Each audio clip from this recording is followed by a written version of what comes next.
রাত ৩টা শহীদ উসমান হাদির কবরের পাশে দাঁড়িয়ে জনপ্রিয় ইসলামিক বক্তা মাওলানা আব্দুল হাই মোহাম্মদ সাইফুল্লাহ টানা কান্না করছিলেন।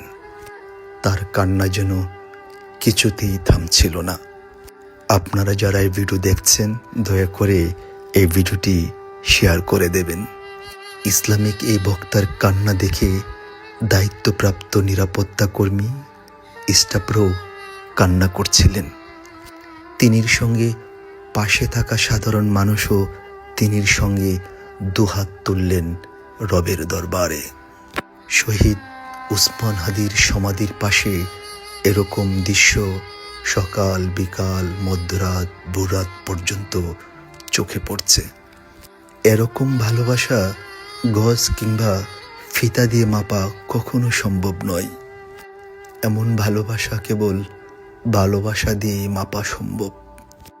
এমন আকুতি মিনতি কেবলমাত্র মহান সৃষ্টিকর্তাই নির্ধারণ করতে পারেন। একজন মানুষ আরেকজন মানুষের জন্য দুহাত তুলে মোনাজাত করে কান্না করে